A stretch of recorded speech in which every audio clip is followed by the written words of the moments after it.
Pessoal, boa noite.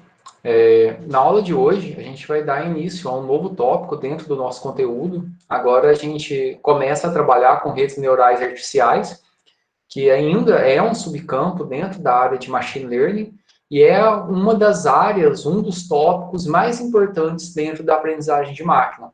Então, quando a gente veio tratando que dentro da aprendizagem de máquina, a gente tem vários algoritmos e diferentes técnicas que podem ser aplicadas, as redes neurais artificiais é a que causam maior impacto e é o tipo de técnica que mais mudou o que a gente conhece hoje por inteligência artificial.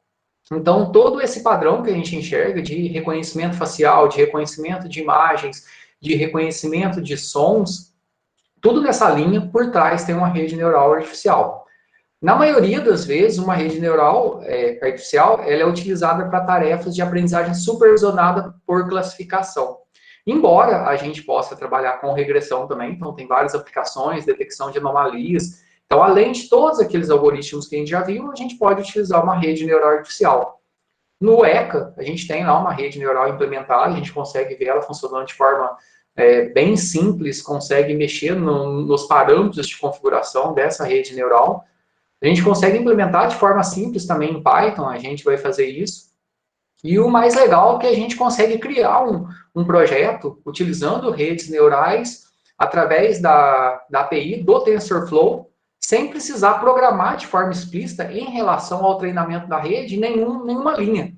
Então, a gente consegue treinar uma rede neural para que ela consiga identificar um objeto ou identificar um determinado som, embutir isso dentro da nossa aplicação, a gente vai criar uma aplicação web depois, e a gente conseguir fazer a classificação aí, por exemplo, se aquilo que eu estou mostrando, que tipo de objeto que ele é. E aí vocês vão utilizar a criatividade para poder fazer o nosso projeto final da disciplina, que vai ser em cima desse tópico. E a gente vai ver um pouco sobre isso hoje. Então, é uma das partes mais empolgantes dentro da computação hoje.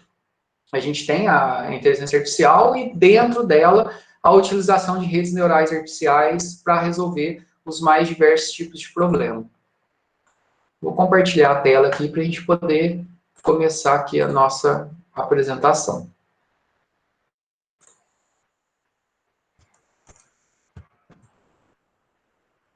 Beleza. Todo mundo aí já deve estar vendo a minha tela.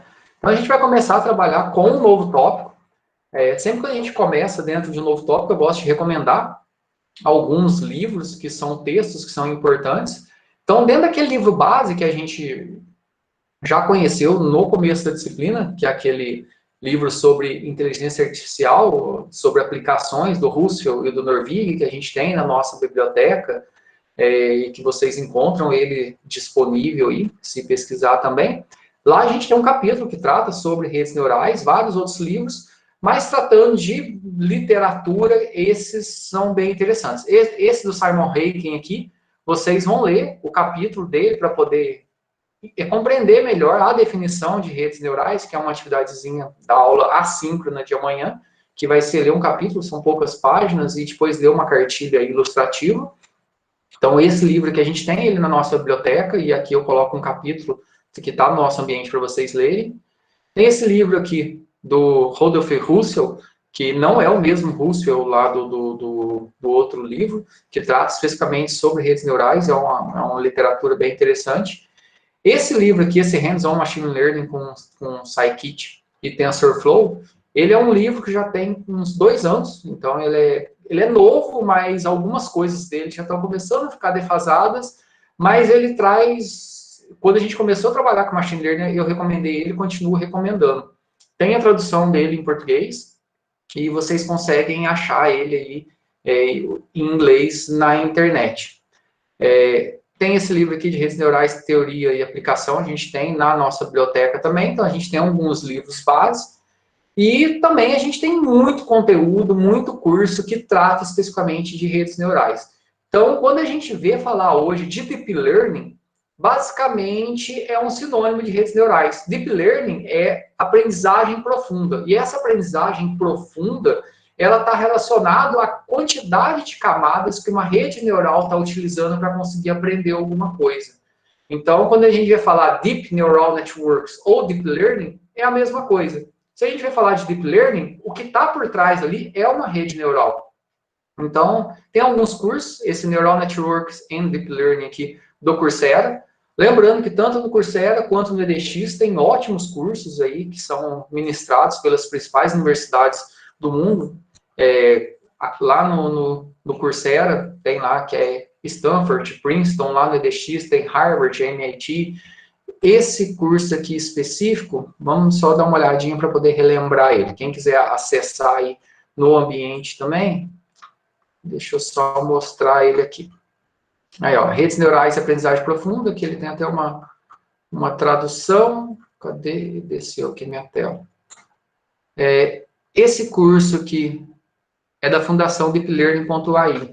Esse professor, que é o Andrew Ng, Andrew NG, ele é uma das principais autoridades na área de inteligência artificial hoje.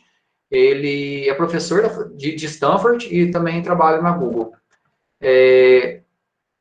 Aqui, esse curso aqui, ele é o único. Alguns cursos, eles fazem parte do... Olha lá, esse curso faz parte do programa integrado em aprendizagem profunda. Então, dentro do Coursera, eles têm algumas especializações, que é composta por um conjunto de cursos, mas você consegue entrar isoladamente em um determinado curso. Então, você entra nesse curso, e depois que você se inscreve dentro desse curso, você consegue... Se você quiser o certificado, você tem que pagar. Mas na maioria dos cursos você consegue dar um audit, ou seja, ficar como ouvinte. Vamos ver se esse aqui continua da mesma maneira. Deixa eu logar aqui. Só logar para a gente só fazer o teste. É bem interessante se vocês darem uma explorada aí no Coursera, no edX, para poder... Tem muito curso interessante, vale muito a pena. Aqui está falando do curso. Tá, aqui eu não quero comentar nada agora. Vou dar aqui um Go to Course. Eu já estou vinculado a esse curso aqui. Vou lá no curso. Então, uma vez quando eu entro no curso, se você dá o audit, você consegue ver todo o conteúdo. Então, você vai vir na semana 1 aqui, você consegue ver toda a definição, todo o conteúdo que tem aqui. Então, Welcome tem um vídeo. Então, se clicar o vídeo aqui, os vizinhos são os conteúdos que eu já vi aqui. Aqui uma parte legal também, na parte de tradução. Deixa eu ver se aqui está a tradução. Tá. Aqui está a legenda, tá vendo? Tem português aqui. Nem todos têm, pouco. Tá aumentando cada vez mais. Mas a maioria dele tem o inglês aí, tem o espanhol, para quem prefere tentar ler espanhol. E o legal é que você consegue fazer o download tanto do MP4, você consegue fazer o download da legenda, e aí essa legenda, se você subir ela no Google Tradutor, você consegue traduzir e depois assistir em qualquer player. Então, se você quiser aprender os conteúdos, são conteúdos muito bons, tanto no Coursera quanto no edX, segue esse mesmo padrão. Então, é só dar um audit, você consegue acessar todo o conteúdo que tem dentro desse curso. Então, tem lá, falando sobre regressão linear, que é o que a gente estava trabalhando anteriormente. Aqui na semana 1, falando de aprendizagem supervisionada e redes neurais, que é o foco aqui, o que é uma rede neural. Então, é bem interessante aqui, como conteúdo complementar, e para poder explorar mais, buscar. Como eu falei, tem vários e vários cursos, não ficar preso só naquele conteúdo que a gente está vendo, ou só no conteúdo que vocês estão vendo nas disciplinas. Então, dá para você explorar muita coisa a mais. Então, aqui são algumas recomendações. Tem esse curso aqui de Machine Learning com Python.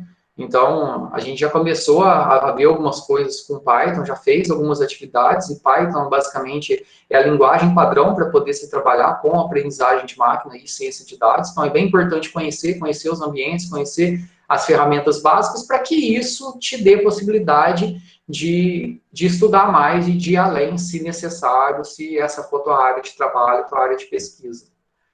Então, quando a gente vai trabalhar com redes neurais, a gente vai cansar de ver essas imagenzinhas aqui. Então, a gente começa a ver ali, primeiro você olha ali um tanto de setinha numa bolinha, depois um tanto de setinha tudo emaranhado e uma saída ali, e isso aqui é uma representação de uma rede neural. Então, essa primeira imagem aqui, a gente está enxergando uma rede neural que a gente chama de uma única camada. Então, a gente só tem uma camada onde a gente vai receber os dados de entrada, esses dados vão ser processados e eu vou ter uma saída. Para esse tipo de rede neural, a gente chama ela de perceptron, que é uma rede neural de uma única camada. Mas o que a gente vê hoje, essa aqui foi o primeiro modelo de rede neural criado lá no final da década de 50, o que a gente tem hoje são redes neurais com N camadas. Então, eu vou ter uma camada de entrada que vai passar por um conjunto de somas aqui. Aqui eu tenho vários neurônios, aqui eu só tenho um neurônio. Eu posso ter mais neurônios, mas aqui é uma única camada. Então, esses neurônios estão hiperconectados com outros. Então, aqui eu tenho uma rede neural com duas camadas. E depois aqui eu tenho a minha saída. Então, eu tenho aqui uma camada, duas camadas e a minha saída propriamente dita.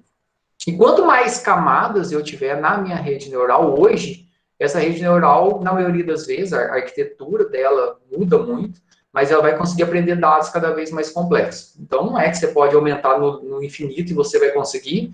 Isso até quando eu terminei a graduação, isso foi em 2005, a gente não podia ter rede neural com mais de duas camadas, porque ela não aprendia.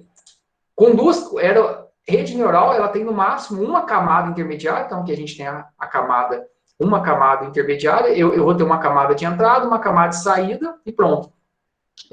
Eu não tenho muitas camadas intermediárias em uma rede neural. Isso até em 2005. Porque se eu começasse a colocar muitas camadas ali, o meu algoritmo não conseguia aprender, ele estagnava, o meu algoritmo travava, a gente não tinha hardware suficiente para isso ainda lá em 2005. E isso começou a mudar a partir de 2006, 2007, que começaram a criar uns algoritmos diferentes, funcionais, e em 2010 que tudo mudou com a expansão junto aí, com o aperfeiçoamento de alguns algoritmos e hardware. Então, a gente vai cansar de ver essas imagens aí. Então, quando a gente vem falar de redes neurais, é uma abordagem bioinspirada. Então, as redes neurais artificiais são bioinspiradas, é a chamada IA conexionista, que são técnicas computacionais que criam um modelo matemático inspirado em um determinado organismo. No caso, aqui dentro da estrutura neural dos organismos inteligentes que a gente conhece. Então, uma rede neural, qual é a principal característica da rede neural humana?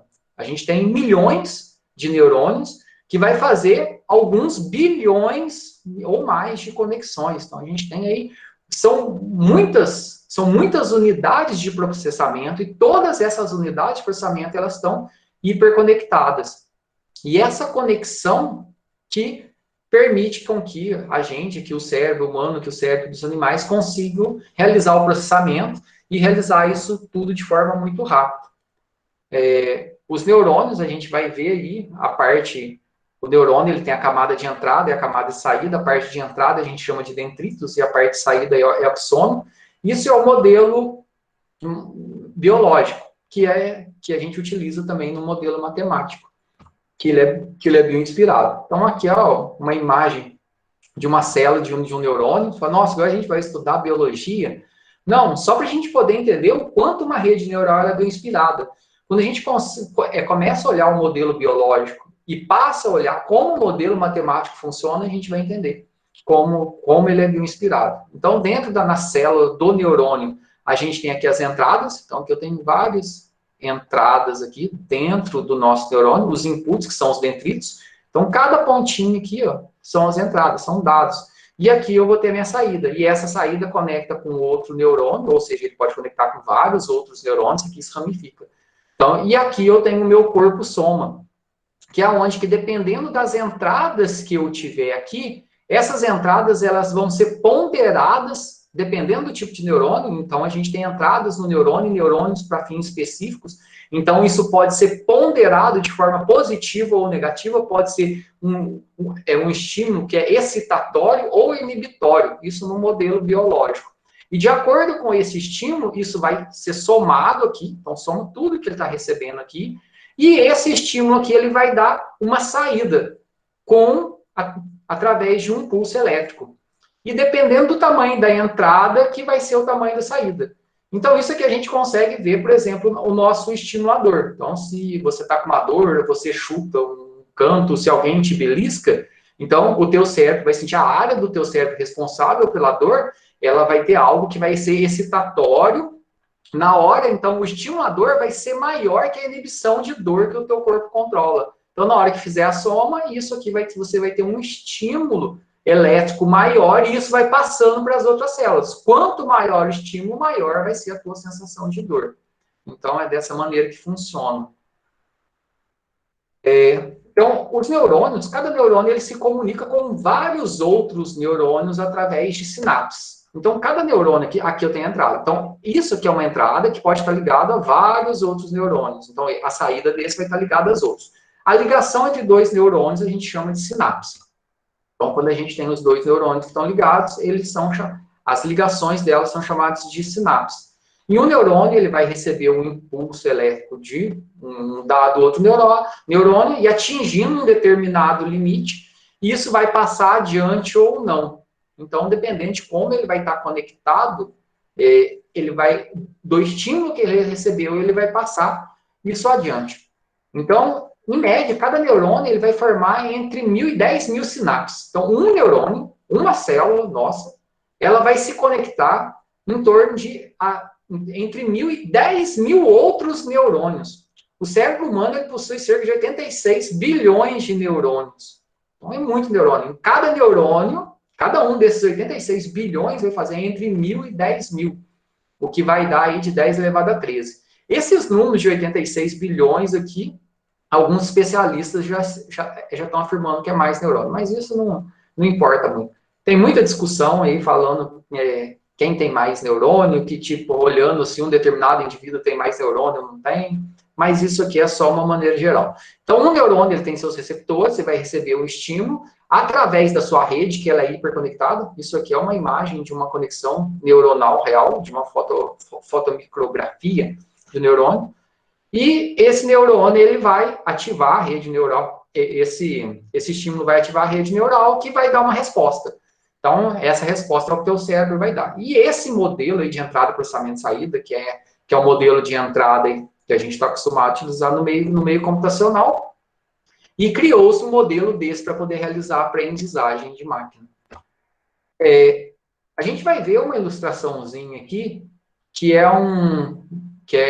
de uma universidade dos Estados Unidos, que ela para poder ensinar como que um modelo biológico do neurônio funciona. E a gente olhando isso aqui, vai ficar bem claro depois, na hora que a gente começa a usar o nosso modelo matemático, o quanto ele é parecido. Eu vou abrir aqui a animaçãozinha para a gente poder ver juntos. Tem que abrir aqui um SWF Player aqui, porque ele é feito em Flash e Flash não está suportando em mais nenhum lugar. Aqui, ó, Neuron. Depois eu posso mandar para vocês também. Então, aqui a gente tem um modelo do nosso neurônio. Então, a gente tem aqui os dendritos, que são as entradas. Aqui eu tenho o corpo soma. Então, o corpo soma é onde que ele vai juntar todas as entradas, vai ponderar essas entradas aqui. Então, está falando lá que um único neurônio ele pode fazer mais de 2.000 conexões através dos seus dendritos. E esse estímulo aqui, então, cada neurônio eu posso ter entrada aqui que ela vai ser excitatória ou inibitória. Isso vai ser ponderado pelo soma e eu vou ter a saída aqui no nosso axônio aqui. Então, o axônio ele vai fazer a conexão aqui, ó. Tá vendo? A conexão entre os neurônios é chamada de sinapse. Então, sinapse é a conexão aqui. E eu tenho os bulbos sinápticos aqui que permite fazer essa conexão. O que é legal aqui, então, aqui eu vou ter aqui conexões, sinapses, que vai receber estímulos. Aqui onde está o verdinho excitatório, onde que está azul é o inibitório. Então, eu posso ter um estímulo que é inibitório, esse excitatório, excitatório, excitatório. Então, se eu mandar aqui, eu tenho 3 excitatórios e um inibitório. Eu dar o fire aqui para poder ver se tem um estímulo adequado aqui a voltagem. Não está saindo nada ainda. Então, de acordo com o modelo aqui, está falando que esse corpo soma, ele considera que algo passou do limiar, do limite dele, para que ele dê o estímulo, que ele passe esse estímulo à frente, eu tenho que ter 4 excitatórios. Então, 1, 2, 3, 4. Como eu tenho um inibitório, eu tenho que ter 5 aqui. E na hora que eu dou fire, ele toma tudo, e ele consegue passar esse estímulo adiante.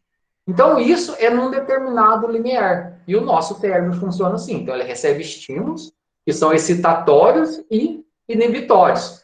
Então, quando uma pessoa está com dor, você toma um determinado medicamento, e muitos medicamentos eles vão agir dentro da sinapse cerebral, para poder inibir o máximo possível uma determinada região do teu cérebro de estimular e te gerar essa sensação de dor. Então, aqui a gente vai ter, aqui são as entradas. Então, eu posso ter diferentes tipos de entradas e essas entradas elas podem ser ponderadas. Aqui tá fazendo a explicação que eu acabei de falar sobre a transmissão. Então, tipo, de acordo com a entrada, que isso vai passar adiante ou não.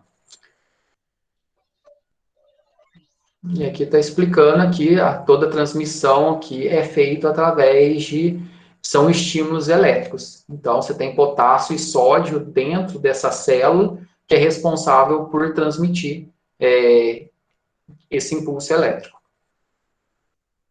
Então, a gente vai ter os impulsos, as entradas e as saídas aqui. E aqui a gente tem a conexão sináptica aqui. Então, a sinapse é a conexão quando eu tenho um neurônio se ligando a outro neurônio. Então, você vai ter a transmissão do impulso elétrico entre esses neurônios.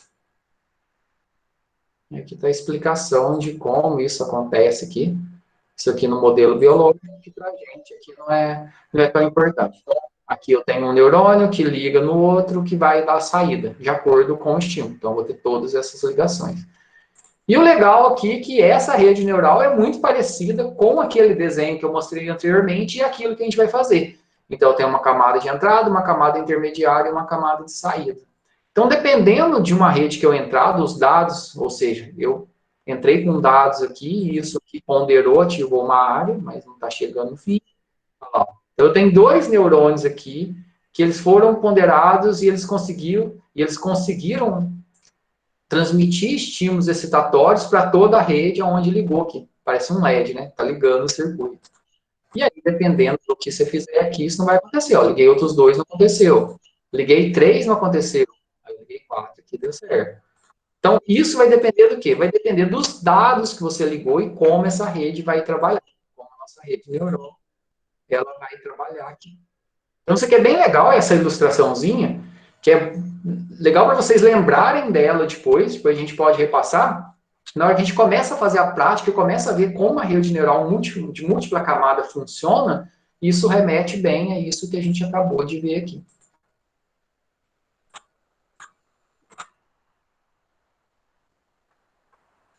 Acho que já está a apresentação. Deixa eu voltar aqui. Então, a gente tem esse modelo que ele é bioinspirado. Em termos de histórico, o estudo sobre redes neurais, sobre essa possibilidade de modelagem do cérebro humano, do modelo biológico para o modelo matemático, ele aconteceu lá em 1943. Então, a gente pode ver que essa época aí foi a época que efervesceu a computação, né? No final da década de 40, começo da década de 50, foi aonde foi cunhado o termo IA, foi aonde foi criado, ali um pouquinho antes, o computador eletrônico. Então, tudo aconteceu aí, né, em meio à Segunda Guerra Mundial. E lá em 43, o McLaughlin-Pitts, eles criaram esse modelo do neurônio matemático. Não uma rede neural, mas o modelo do neurônio matemático. Depois, lá em 49, o Hebb criou a chamada regra de Hebb, que era como esse neurônio, como eu podia entrar com dados ali, e esses dados, valores, eles iam ser ponderados, ou seja, ele ia ter um estímulo ou inibição, de forma que ele ia ser ponderada, isso ia passar por uma soma e ia ter a saída. Então, esse modelo aí foi chamado de regra de Hebb, lá em 1949, é o modelo de aprendizagem. E em 1958, Rosenblatt ele criou a primeira rede neural de uma única camada aplicada a resolver problemas. Então, essas três publicações que a gente considera o início das redes neurais. Então, a criação do modelo matemático do neurônio, a criação da forma de aprendizagem da rede neural e depois a criação da rede neural propriamente dita, né? E depois aí, essa época aí ficou bem efervescente, principalmente de 58 para frente, que começaram a ver que a rede neural resolvia muita coisa. E aí, entre a década de 60 e 70, muitos trabalhos foram feitos, principalmente aí de aprendizagem simples, onde a gente tem problemas que são chamados linearmente separáveis, onde eu tenho classes bem distintas, e tem vários outros autores citados aí que participaram dessas publicações.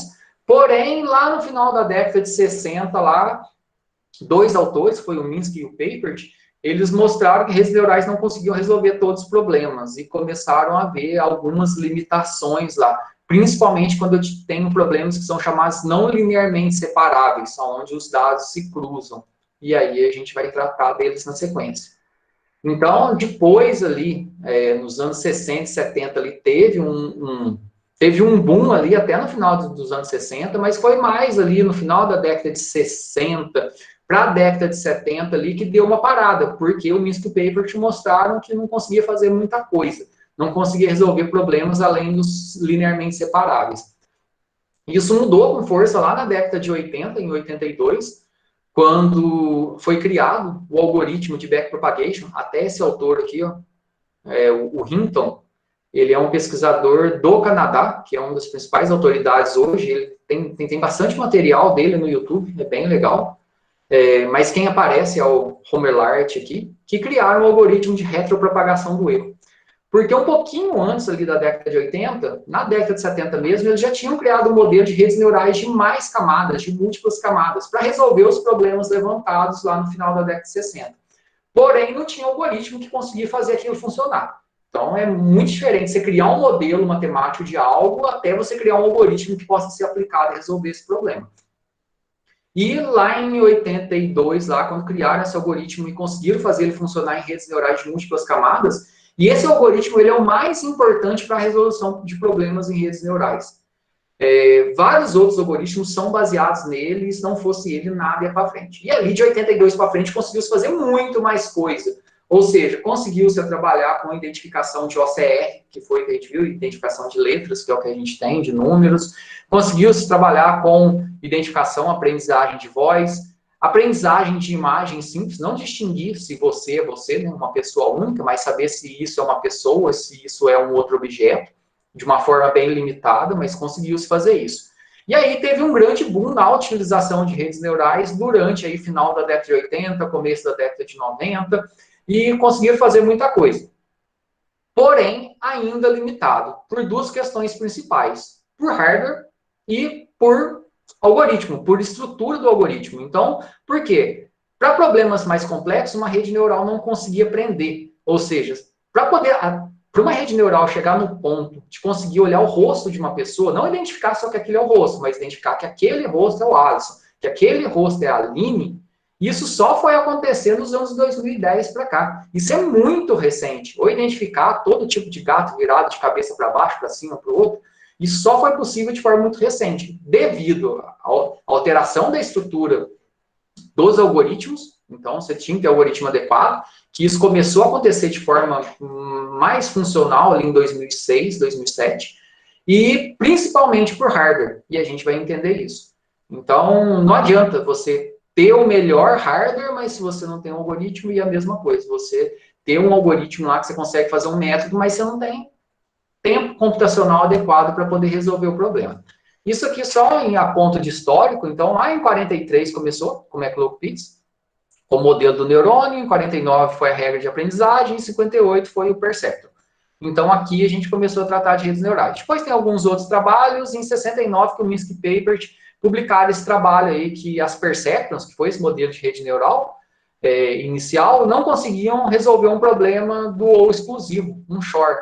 E aí caiu, eles publicaram um livro e aí a rede neural deixou de ser utilizada, ou seja, muita pesquisa parou aí na década de 70 e acabou voltando só em 82 com a rede neural aí, de Hopfield, que é a rede neural de múltiplas camadas, 82 e 86 com o algoritmo de backpropagation.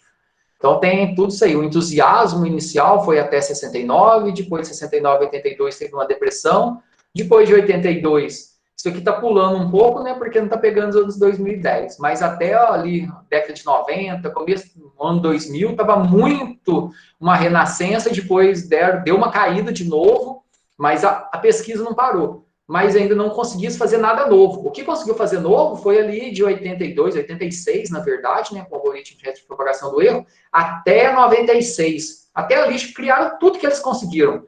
E depois ficou 10 anos sem conseguir realmente fazer coisas novas, coisas realmente impactantes com redes neurais. Até aí o que a gente vê acontecendo hoje com as redes neurais chamadas Deep Learning, ou as Deep Neural Networks, que são as redes neurais profundas. E só começou a funcionar de 2011, 12 para cá. Então a gente está vivendo essa época agora, essa história agora. Tem esse videozinho aqui, ó, do YouTube, Deixa eu voltar ele aqui. Eu vou colocar o link aí porque a experiência de passar aqui na minha máquina não é muito legal para vocês. Deixa eu colocar no chat. Quem quiser abrir ele no chat.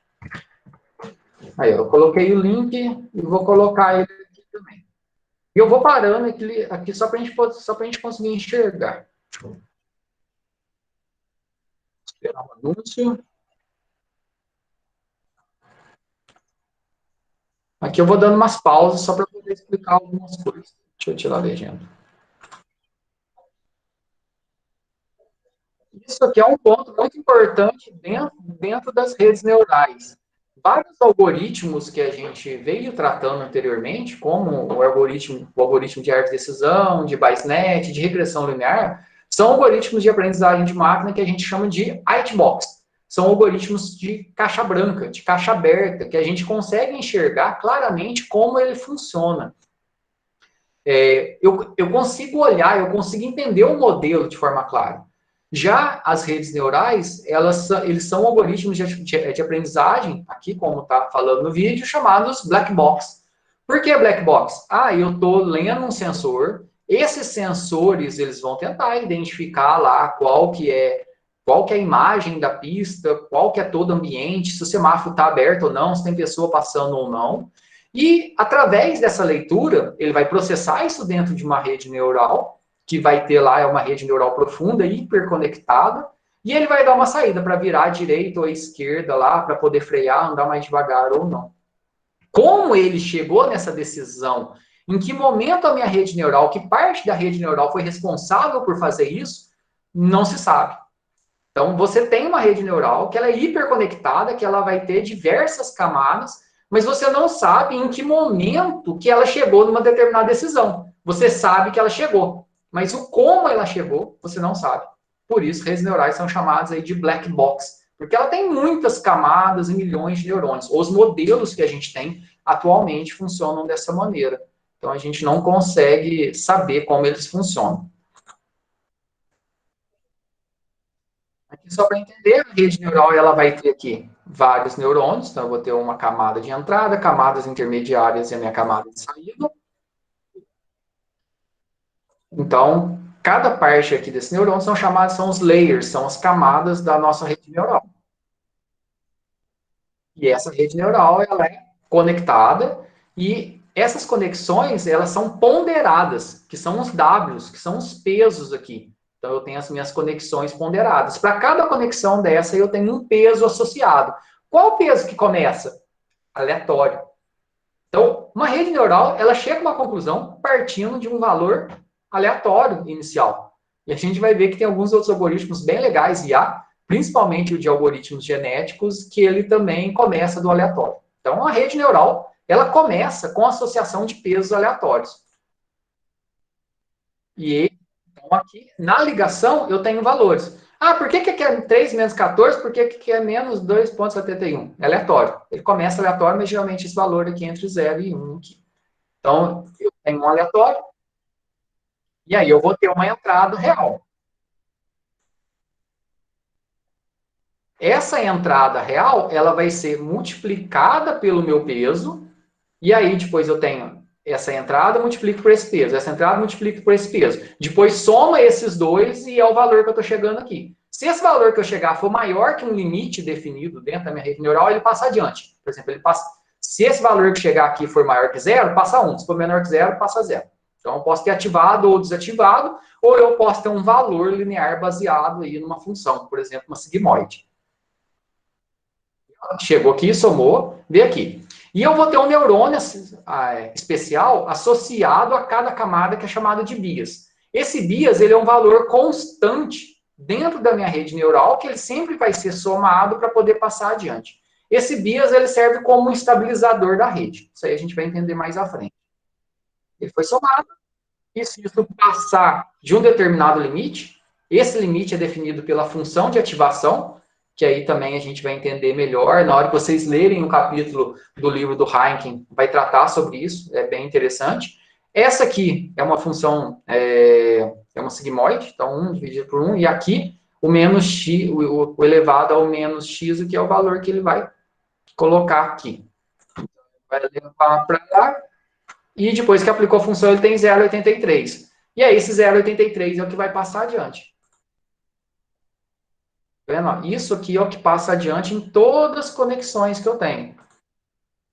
Passa isso por conexão e vai fazendo essa ponderação entre as conexões até que eu vou ter uma saída lá no final. E essa saída que eu tenho no final é que vai falar, vire para a direita ou vire para a esquerda. Ah, se a saída aqui for maior que a de cá, ele vai falar o quanto ele vai virar para a direita ou não vai virar para a esquerda, por exemplo, ou quando vai pressionar o freio, sim ou não. Viu? O que tem aqui, ó, entre as conexões, é um conjunto de valores.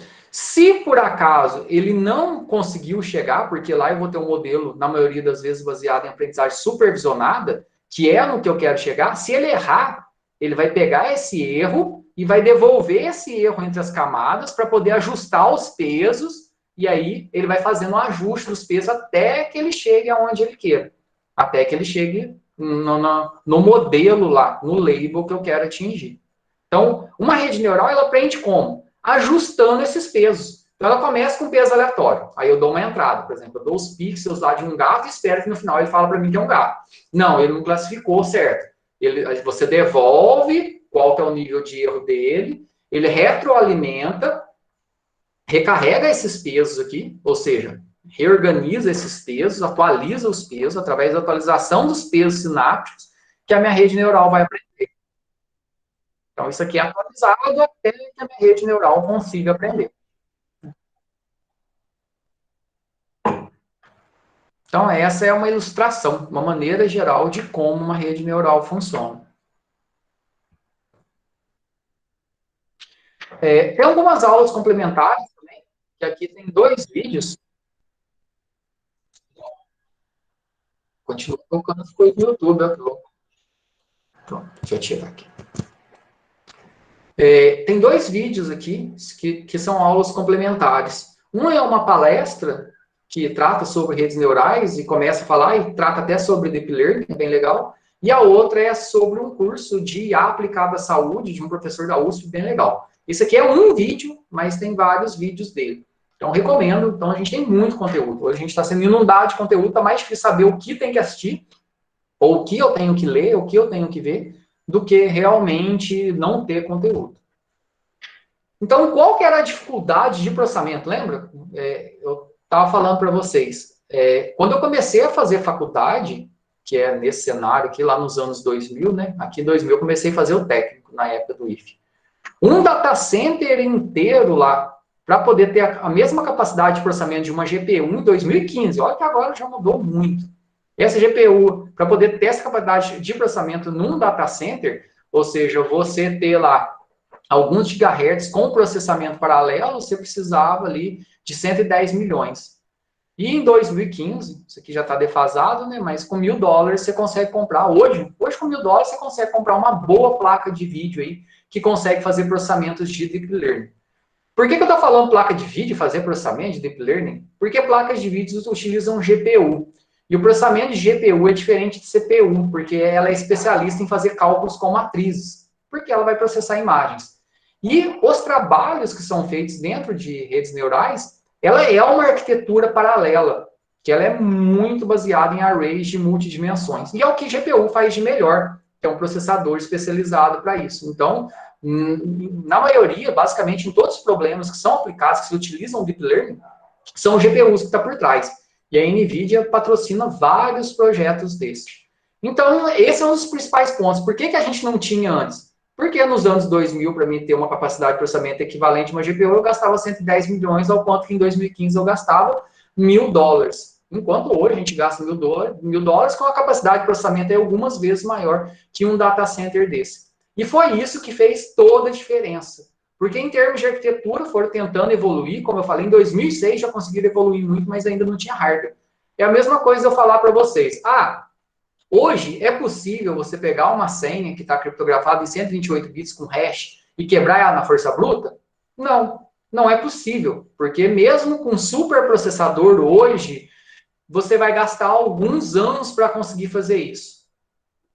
Se for 256 bits é impossível. Você ficar o tempo de criação da Terra Você não consegue fazer isso hoje, mas você pode ter um hardware, alguma técnica, algo que vai avançar, que isso pode ser possível daqui a um tempo. Então, o que não era possível se fazer nos anos 2000, em 2010 ali ainda não era, né? Foi em 2011, 12, com a arquitetura e mais o hardware, isso já mudou. E vocês vão ver o quanto isso evoluiu também. Mudou muito. Então, quando a gente fala em Deep Learning, ou Deep Neural Networks, é que a gente vai ter lá várias camadas. Então, eu tenho lá, por exemplo, a imagem de um gato, essa imagem ela vai ser vetorizada, ou a gente vai criar uma matriz, né, de multidimensões, vou criar um array. Cada pontinho, cada pixel aqui que a gente for criar, eu posso dar um resize, criar um 200 por 200, que é o que muitos algoritmos fazem, e eu vou passar e depois vou conseguir classificar, por exemplo, entre gato e cachorro. Então, isso aqui é algo que a gente consegue fazer, a gente vai fazer dentro do nosso projeto. Eu vou mostrar um exemplozinho lá que eu estou classificando objetos que eu peguei aqui em casa. E vocês vão criar um site depois para poder fazer classificação de algum objeto que vocês queiram e vão dar andamento aí para poder melhorar ele. Então, como que eu consigo saber, utilizando redes neurais profundas, se isso é um gato ou se é um cachorro? Então, quando a gente olha uma imagem, pode parecer estranho. Como que eu vou passar uma imagem para a rede neural? Mas o que você passa, na verdade, qual que é o processo típico que a gente faz? Eu pego uma imagem, diminuo ela, então eu diminuo ela para ficar 200 por 200 pixels. Então, você passa uma imagem lá de alguns mega, logicamente. Ah, eu quero usar uma resolução mais alta. Você vai precisar de uma rede neural muito grande. Porque cada pixel, ele é um neurônio daquele de entrada. Então, se cada pixel ele é um neurônio daquele, se eu pegar uma rede 200 por 200 aí, eu vou precisar aí de 40 mil entradas. Nossa, é muita coisa. E agora, se eu pegar uma imagem aí 1024 por 768, que isso aí não é... Isso é um pouquinho maior que uma resolução VGA, você vai precisar de muitas entradas. E quanto mais entradas, você vai precisar de processamento, você não vai conseguir fazer isso. Então, você precisa de muita capacidade de processamento. Mas tem gente que tem isso. Então, essa imagem, o que acontece com ela? Essa imagem aqui, ó, ela vai ser vetorizada. Então, é criado um vetor aqui. Quanto maior a resolução você tiver, ou seja, quanto maior a tua rede neural, quanto mais entradas você puder ter, melhor ela vai ser para distinguir. A rede neural do Google consegue enxergar a diferença do risco do teu olho. Igual aqui, ó, aqui o risco, tem um olho, esse aqui é um gato. Então, a rede neural, ela vai conseguir enxergar que esse padrão aqui dentro do olho, ó, é um gato. E esse padrão é um cachorro. Vocês já devem ter visto lá no Google Fotos, igual eu mostrei para vocês, tem foto que o Google consegue achar você que talvez nem tua mãe achava você no meio da foto. Como que ele faz isso? Dessa maneira. Então, toda foto lá, toda foto que cai lá passa por uma rede neural. Toda foto que cai lá passa por uma rede neural. E aí ele vai agrupar lá de acordo com o que ele já tem. Então, essa imagem, ela vira um vetor. E esse vetor aqui, eu posso ter um valor RGB, ou qualquer tipo de valor que eu quiser, para poder conseguir fazer isso funcionar. E aí, de acordo com a minha entrada, eu vou falar se isso é um cachorro, ou vou falar que isso é um gato, por exemplo, né? A palestra da Fei-Fei Li, ela trata especificamente, vocês já viram ela, eu pedi para vocês assistirem, ela trata especificamente disso, ou seja, como que ensinou os computadores a ver fotos, que foi utilizando redes neurais, que foi um projeto gigante. Então essa palestra já é um pouco antiga, de 2015, mas ela conta o início da ImageNet, que é a principal arquitetura de rede neural, é a arquitetura que a Google utiliza hoje, e é o que possibilitou as redes neurais evoluírem como ela evoluiu. Então, mesmo quem já assistiu, se quiser assistir de novo, eu acho bem interessante. Quem não assistiu, recomendo fortemente, tem que assistir essa palestra. Agora a gente vai para a nossa parte prática de hoje. Então a gente vai brincar um pouquinho. Vou mostrar o que vocês vão fazer no final da disciplina, que vai ser o nosso projeto final.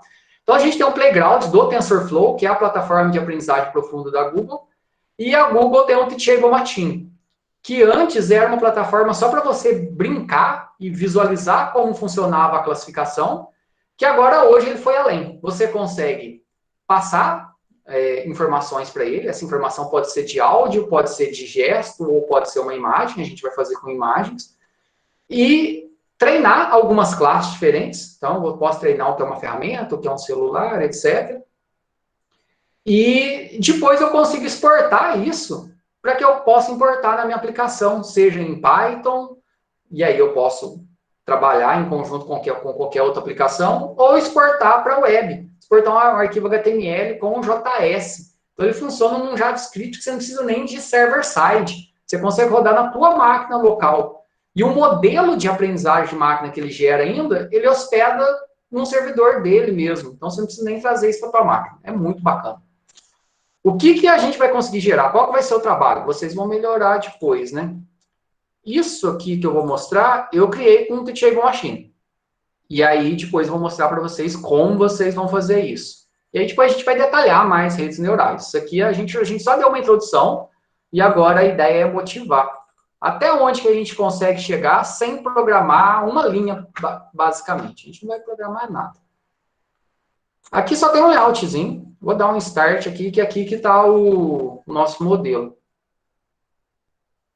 Ai, pera aí que eu tenho que bloquear minha câmera de cá, senão ele não vai liberar. Permitir. Beleza. Vocês estão vendo aqui que está capturando minha câmera, certo? Então eu vou sair da frente aqui para poder ver. E aqui eu vou colocar, vocês podem ver que eu tenho 3 classes aqui, ó. Celular, ferramentas e Arduino. Aí isso aqui eu treinei lá no Teachable Machine e integrei aqui nesse frontzinho. Então se eu mostrar o celular aqui, ó. Aqui dentro, ó. Vocês podem ver lá que o celular lá, ó, ele tá acima de 90, tá vendo? Agora, se eu mostrar alguma outra coisa, que no caso que eu vou mostrar um Arduino, tá vendo? Ele travou em 1. O celular estava variando lá, porque estava piscando. Isso depende do modelo de treinamento. E agora, ferramenta, se eu mostrar um kitzinho de ferramenta que eu tenho aqui, ó. Olha lá, tá vendo? Ele travou ferramentas em 1. Então, a gente vai conseguir fazer um modelo, vocês vão integrar isso numa aplicação para aprender alguma coisa. Aqui a gente está mostrando aqui dessa maneira. Você pode, por exemplo, aqui, pedir para capturar uma foto e o que ele mostrar aqui, e aí isso aqui é um vetor, posição 0, posição 1, posição 2. Aí você viu qual posição que tem o maior valor aqui, e aí você pode dar uma saída, mostrar uma mensagem para o usuário, isso aqui vocês vão brincar. Ó. Então, eu posso fazer aqui de diferentes maneiras. Ó, tá vendo? O celular está dando maior. Se eu colocar ferramentas aqui, ele consegue achar, porque esses outros dois treinou melhor. O celular não treinou muito legal, não. Isso aqui a gente vai conseguir fazer. Mas é muito difícil fazer isso? Não está pronto, a gente já tem um modelo pronto. Então, se a gente entrar aqui, ó, deixa eu mandar o link para vocês. Esse link também está na nota de aula aí. Se vocês entrarem nesse link, entrem aí para a gente poder brincar junto. Teachable Machine com o Google. É a máquina de aprendizagem do Google. E muito bacana a integração. Essa integração não tinha. Ela passou até agora, hoje que eu estava repassando os links aqui. Aí o que ia ser só uma demonstração, agora passa a ser um projetinho para a gente poder desenvolver. Então, na hora que a gente entrar aqui no Teachable Machine, ele está mostrando aqui uns exemplos, tá vendo? A gente consegue trabalhar com gestos, que ele mapeia, com sons, com fotos. É bem legal. Isso aqui é algumas ilustrações. Então, a gente vai aqui em Get Started. E a gente pode trabalhar com um projeto de imagem, um projeto de áudio ou com um projeto baseado de pose. Aqui a gente pode abrir um projeto lá do Google Drive, se eu já salvei, ou abrir um existente do arquivo. Por quê? Porque depois que a gente trabalhar, eu posso salvar ele. Então é legal, você faz, salva e depois abre de novo. Ele não está conectado no Google, ou seja, igual o Colab, que a gente entra com o Colab, ele já fica, ele não está ainda, mas ele vai estar. Então a gente vai fazer um image project aqui, só para a gente poder brincar. E aí a gente vai ter as classes. Então eu vou ensinar aqui ele a aprender duas coisas aqui. Eu vou ensinar ele a aprender o Pica Jumper, certo? E eu vou ensinar ele a aprender o Pica Arduino. Então eu vou mostrar um Arduino para ele, vou mostrar um Jumper para que ele possa aprender e classificar corretamente essas duas classes. Vocês estão conseguindo acompanhar aí? Conseguiram entrar?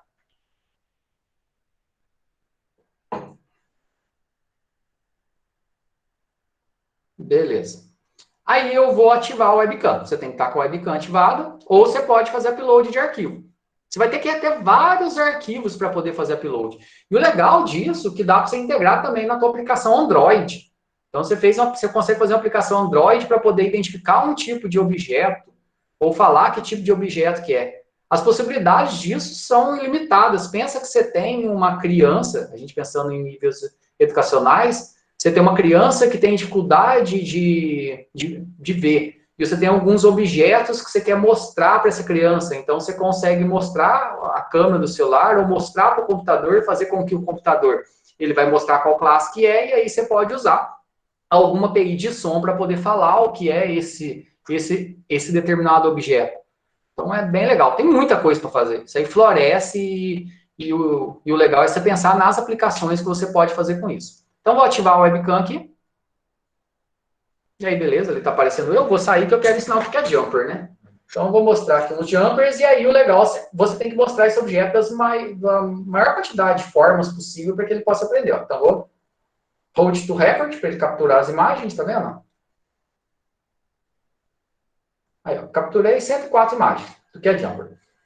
Agora, eu vou vir aqui no de baixo. Você vai capturar o que é. E aí, isso você pode fazer com pessoa também. Se tiver outra pessoa aí, você pode colocar a imagem aí, pessoa 1, pessoa 2. E agora eu vou fazer o que é o Arduino aqui. Ah, pera aí. Tá. Tem que vir aqui no webcam agora do 2. Vou mostrar para ele o que é o Arduino. E aí, vou virar um Arduino. E aí, agora eu vou mostrar do outro lado também, para ele saber o que é um Arduino dos dois lados. Eu vou mostrar mais perto assim. Beleza, com 53 imagens tá legal. E aí eu tenho minhas duas classes. Lá no exemplozinho que eu mostrei para vocês, você pode vir aqui add mais classe, você pode adicionar. Não li a documentação para ver a quantidade de classe. Mas o legal depois é você fazer um trabalhinho. O projetinho final da disciplina vai ser fazer um trabalho que faça a classificação, pode ser classificação de som, e execute alguma ação, pode ser classificação de imagem, pode ser classificação de gesto, usando o Teachable Machine e integrando isso, seja numa plataforma web, seja em Android, ou seja, se você for fazer em Python lá. E aqui eu vou dar train agora. Quando a gente vem em Advanced aqui, tem algumas coisas bem importantes. Épocas é a quantidade de ciclos que a gente vai ter no treinamento, ou seja, a quantidade de atualizações dos pesos sinápticos. Aqui a gente mantém o padrão, 50. O batch size aqui, eu acho que são os lotes de quanto em quanto que ele vai treinando aqui, tá lá. Batch size, ele é usado na interação do treinamento.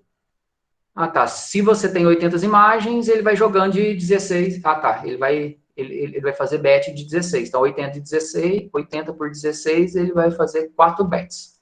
Ah, é o que ele está falando aqui. Então, se a gente tem 104 imagens ali, e o batch size é 16, ele vai dividir por 16. Então, a gente mantém o padrão aqui, e o learn rate, a taxa de aprendizagem. É o quanto ele vai mudar, a gente vai entender esse parâmetro também. Então, legal que esses parâmetros, que são parâmetros de uma rede neural, que a gente vai estudar mais deles. Mas, por enquanto, deixa o padrão. Train Model. Ele vai preparar os dados aí e vai fazer o treinamento. Às vezes demora, logicamente, demora um pouquinho, mas não demora muito. E ele fala para você não sair da tabulação que você está. Demora alguns segundos só. E aí, beleza, está pronto. Meu modelo está pronto. E aí, agora eu vou sair aqui da frente da câmera. Como ele não está vendo nada, está vendo que ele está falando que é um jumper. Por que ele está falando que é um jumper? Porque eu mostrei o jumper mais longe e como tinha parede no fundo, ele ficou achando que é um jumper. Mas se eu mostrar aqui o Arduino, ó, Arduino, qualquer jeito que eu mostrar aqui, ó, ele está falando que é Arduino. Agora, se eu mostrar aqui que é um jumper, não ficou muito legal, porque se eu não mostro nada, ele acha que é jumper. Se eu mostro o jumper, ele tem certeza que é jumper. Mas aqui ele consegue achar que é um Arduino aqui, ó. É por causa da parede, do fundo, que no caso é um ruído do nosso treinamento aqui. Porque da forma que estava, ó. Mostrei o Arduino de várias formas. Ah, que legal! Funcionou, funcionou. O que vocês vão fazer depois? Ó, você pode salvar o modelo, mas a gente vai desativar aqui para ele não ficar pegando. A gente vai dar um export, e aí a gente vai exportar o TensorFlow.js. O TensorFlow, como eu falei, ele é um framework de aprendizagem profunda da Google, ou seja, para redes neurais profundas, que consegue fazer algo dessa maneira aí. E aí eu consigo exportar o JavaScript, ou P5.js aqui, que vai ser um pouquinho diferente. O P5 aqui, mas a gente usa o JavaScript. Eu posso fazer o download do modelo, porque o que aprendeu? O que aprendeu é o modelo. Então, posso fazer o download do modelo, ou posso fazer o upload, e ele vai gerar aqui num link.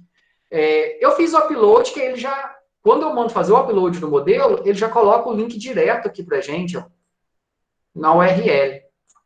Então, olha lá, o link que você exportou. Eu exporto aqui, beleza. Se eu fizer o download, eu tenho que colocar isso dentro de um servidor e colocar o link aqui. Por exemplo, eu tenho que colocar isso lá no GitHub e colocar o link aqui do GitHub, que ele só aceita a plataforma online, ele não puxa o modelo da máquina.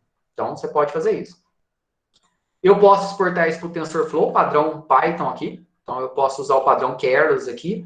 O Keras, ele é um framework que roda em cima do TensorFlow. Pode parecer assim, é porque o TensorFlow, ele nativo, ele tem uns comandos um pouco complexos. Ou seja, você fazer uma coisa, você tem que dar uns 20 comandos, assim, de maneira geral. Você tem que dar muitos comandos. Aí o Keras, ele é um framework que roda em cima do TensorFlow, que não era da Google, a Google apoia hoje, que aí simplificou muito. O que você tinha que ter muito trabalho para fazer no Keras, agora, só no TensorFlow, com o Keras ficou mais fácil. E aí, depois a gente vai ver como importar em Python também. A gente vai ver como importar em JS. E aqui tem um outro modelo do TensorFlow. Esse aqui é o TensorFlow Lite, que aí você consegue importar ele lá para Android. E aqui está explicando como você fazer lá no Android. E aqui um Coral, que é outra plataforma aqui. E aí tem aqui como você usar o Coral para poder fazer isso, que é baseado em Python também. Então, é bem fácil treinar um modelo de rede neural profunda, utilizando o Teachable Machine, exportar isso e fazer isso realmente funcionar. Isso tudo usando. Existem outras formas de fazer isso. A gente pode usar APIs da própria Google, da Amazon, da Azure, para aprendizagem de máquina, onde eu treino lá e depois eu faço uma integração. Mas a maioria deles são pagas. A gente não consegue fazer junto em sala de aula, porque todos eles, para a gente poder fazer isso, acaba pedindo um cartão de crédito. E aí atrapalha a gente ter que colocar cartão de crédito lá para poder fazer um teste grátis, né? Eles dão um limite lá, mas eu não gosto desse tipo de modelo. Pessoal, conseguiram fazer, entender aí?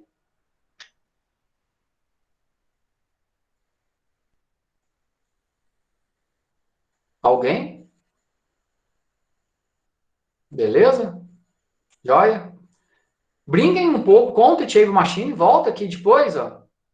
Você volta lá no início do Teachable Machine, vou vir aqui em New Project, vou fechar esse aqui que já tá, que eu não vou salvar ele não.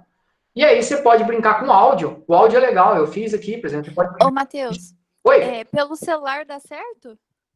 Não testei o Teachable Machine, não consigo te falar, não testei. Mas é sempre recomendado esse tipo de projeto você tentar fazer no computador. Principalmente que a gente vai ter que importar em Python, criar uma página. E tem que ter a webcam, né? A câmera também. Tem que ter você vai ter que ter um webcam ou se não algumas imagens. Você pode tirar algumas fotos. Tá vendo aqui, ó? Você vem upload. E na hora de treinar ali também, na hora de ver o resultado, você pode fazer upload de foto também. Mas tem como usar o celular como webcam. Depois você dá uma pesquisada, eu já vi alguns alunos fazendo isso.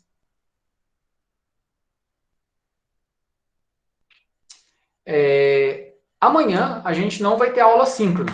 Amanhã a gente vai ter vai ser para a gente poder dar uma repassada no conteúdo, que é algo que já tem dentro do conteúdo. Ao invés de ficar como conteúdo adiante, depois a gente vai continuar tratando aqui algumas coisas, beleza. Qual que é a atividade de amanhã? Então, amanhã a gente não tem aula síncrona, vocês vão fazer essa atividade e vai poder enviar até na próxima aula. Então, vocês vão ler a cartilha sobre redes neurais. É um documento muito legal, principalmente para vocês que estão na licenciatura. Aqui, ó, essa cartilha aqui, ela foi desenvolvida pela universidade lá de Pernambuco, se eu não estou enganado. Tem algumas cartilhas, almanac para popularização da computação, então tem de alguns temas diferentes. Isso, é da Federal de Sergipe, não de Pernambuco. E aí é uma cartilha para poder ensinar crianças, e aí no ensino fundamental, alguns conceitos de computação. Então, a ideia é ler a cartilha aqui, para poder entender um pouco do conteúdo, ler a aprendizagem, o modelo de ensino é bem legal, serve bastante. Tem aqui também, além do conteúdo que tem que ser visto, tem esse capítulo aqui do livro de redes neurais do Reiki. Ele está aqui dentro do ambiente virtual, vocês entrarem em Semana 11, redes neurais. Além desse material que a gente está trabalhando, está aqui, ó, redes neurais, segunda edição do Reiki, ou a parte de redes neurais. E está a cartilha aqui. E aqui tem um outro capítulo de apoio aqui também, esse aqui é mais curtinho, mas não precisa ler. Então, esses dois aqui, vocês vão ler eles e vão fazer um relatório simplesinho, mas abordando os conteúdos aí. O que é uma rede neural, qual que é a relação com o modelo biológico, como que é o modelo matemático, o que é a função de ativação, também a gente já falou, e quais as principais aplicações. Aí, no máximo, uma página. Então, é só para poder... Isso aí, se vocês podem, vocês vão responder mesmo, vocês vão postar dentro da própria atividade. Então, não precisa... Você pode criar um documento no Word, copiar e colar. Mas quando você entrar aí na atividade, aqui, ó, atividade, relatório, redes neurais, na hora de você enviar ele aí, você vai só colar o teu texto. Então, não precisa ser nada longo. O importante é fazer a leitura e colocar o que você entendeu para a gente fundamentar. E aí, depois, na próxima aula, a gente continua, na semana que vem, a gente vai continuar vendo a parte de... essa parte teórica, que a gente vem trabalhando, alguns conceitos essenciais, e a gente vai mesclando isso depois com a prática. E aí, a prática, a gente vai ver como usar o Teachable Machine. Quem já quiser aproveitar o tempo, começar a mexer com o Teachable Machine também é bem válido. Beleza, pessoal? Alguma dúvida?